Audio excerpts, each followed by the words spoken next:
Hello, future teachers. Welcome back to day 9 of our CTET Paper 2 practice series. Let's continue our journey towards success. Stay focused and stay confident. Let's start this video.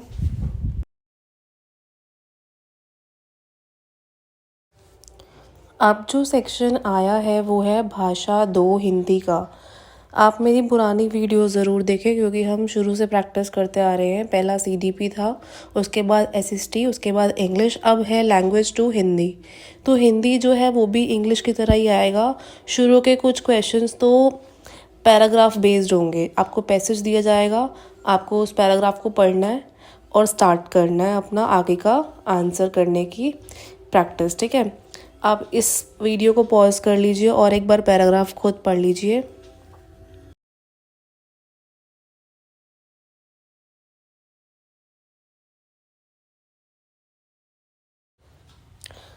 इसके बाद आता है question number 121। धन उपार्जन में संधि करने पर शब्द बनेगा कौन सा? धनुपार्जन, धनोपर्जन, धनुपर्जन या धनोपार्जन। जब भी हम अ और ऊ की संधि करते हैं, लाइक इसमें धन में अ की साउंड है, उपार्जन में ऊ की साउंड है, तो ये अ ऊ ओ की साउंड बनाता है, जैसे कि लास्ट में दिया हुआ है धनोपार्जन। Next question 122। आज पूरा जीवन दर्शन बदल गया है, उक्त कथन का आशय क्या है?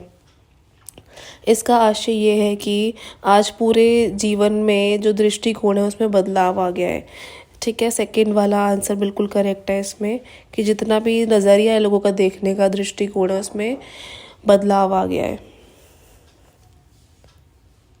Next question 123। प्राचीन काल में जीवन का वास्तविक लक्ष्य क्या माना गया है? आध्यात्मिक और सामाजिक विकास, सेकंड है आर्थिक और सामाजिक प्रगति, थर्ड जीवन दर्शन में परिवर्तन, फोर्थ नैतिक और आध्यात्मिक विकास। जो प्राचीन काल की बात करें, एंशियंट टाइम की, तो उसमें लास्ट वाला माना गया है। ऐसा उसमें गिवन भी है गद्यांश में। फर्स्ट मतलब प्रथम पंक्तियों में ही ऐसा स्पष्ट किया गया है कि जो पहले का ज़माना था उसमें नैतिक और आध्यात्मिक विकास को वास्तविक लक्ष्य माना गया है।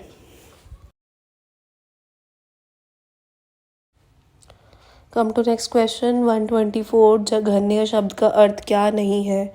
फर्स्ट है निंदित, सेकंड है निकृष्ट, थर्ड है त्याग देने योग्य और फोर्थ है जांग से संबंधित।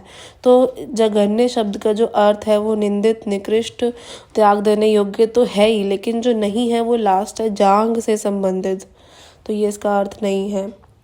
Next question 125। हमारे मानवीय संबंध पीछे छूटने का कारण है? फर्स्ट धन कमाने की इच्छा, सेकंड धन कमाने की लालसा, थर्ड धन कमाने की अंधी दौड़ या फोर्थ धन कमाने की विवशता। इसमें आंसर जो पैराग्राफ में दिया हुआ है वो साफ साफ ये लिखा है कि धन कमाने की अंधी दौड़। नेक्स्ट 126। मानसिक तनाव की व्याधियों का कारण लेखक ने क्या माना है? मानसिक तनाव की व्याधियों का कारण लेखक ने किसी भी प्रकार धन कमाने की इच्छा को माना है। ये सेकंड वाला, ये भी आपके गद्यांश में अच्छे से लिखा हुआ है, वेल रिटन है वहाँ पे। आप गद्यांश बैक करके देख सकते हैं और अपना आंसर रिलेट कर सकते हैं।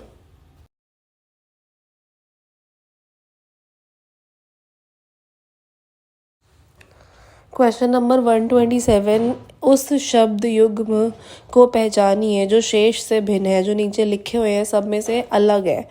उचित अनुचित है, सेकंड चोरी डकैती, थर्ड सत्य असत्य, फोर्थ न्याय अन्याय। तो ये फर्स्ट थर्ड फोर्थ तो एक जैसे लग रहे हैं, जो सेकंड है वो चोरी डकैती, ये अलग है। Next question 128। किस दौड़ को अंतहीन माना गया है? कि जिसका एंड ही नहीं है।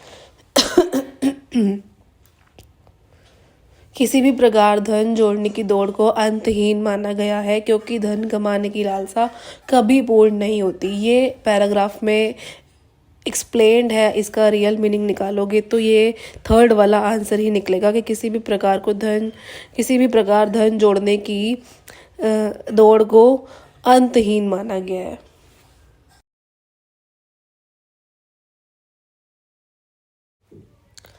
नेक्स्ट आता है एक और छोटा सा अनसीन पैसेज 129 से लेकर 135 तक जितने भी क्वेश्चन हैं वो इस पर बेस्ड होंगे।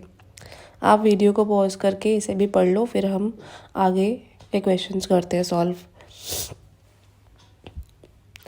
नेक्स्ट क्वेश्चन आता है 129। सुख साधन का विग्रह और समास है।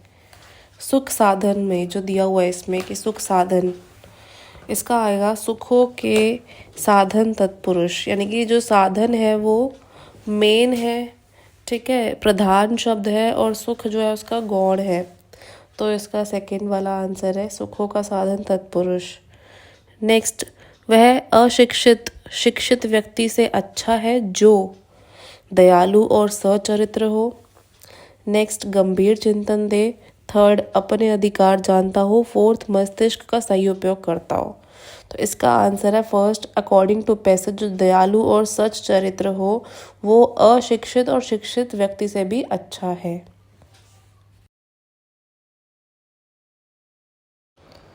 Next question 131। अच्छी शिक्षा की विशेषता नहीं है। सच्चरित्र नागरिक बनाना।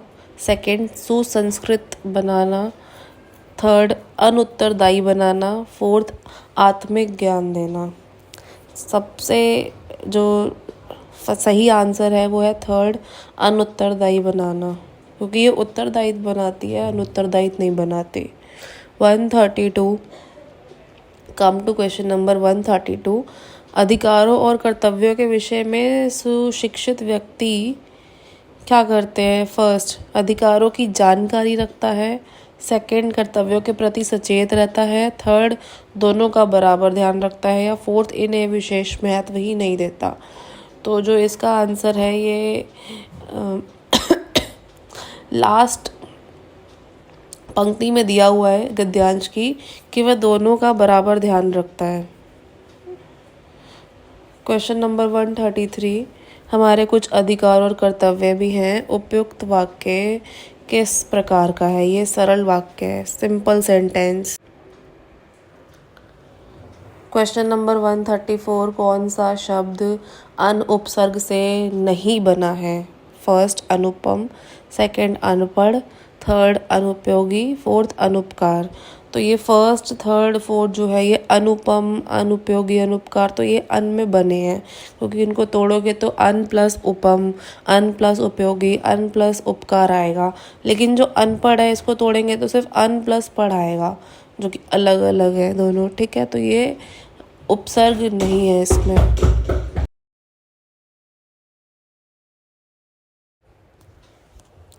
लास्ट क्वेश्चन इस क्लास का, क्वेश्चन नंबर 135। मनुष्य तभी सुखी कहा जा सकता है जब फर्स्ट, वह शिक्षित हो। सेकंड, उसके पास सुख के साधन हो। थर्ड, उसे उत्तरदायित्व निभाना आता हो। या फोर्थ, उसे आत्मिक ज्ञान हो। तो गद्यांश में कहा गया है कि संसार के सभी वैभव और सुख साधन भी मनुष्य को तब तक सुखी बना सकते हैं जब तक उसे आत्मिक ज्ञान ना हो। तो जब तक उसे आत्मिक ज्ञान होगा तभी वह सुखी कहा जा सकता है। तो लास्ट वाला इसका है। सो आज की क्लास होती है यहीं पे ओवर। आपको वीडियो पसंद आई हो तो लाइक करें, सब्सक्राइब करें और अपने फ्रेंड्स को भी शेयर करें जो लोग सीटेट की तैयारी कर रहे हैं। और आप भी डेली सीटेट की 15-15 क्वेश्चन की वीडियोस देखें और अपनी प्रैक्टिस कंटिन्यू रखें। Thanks for watching.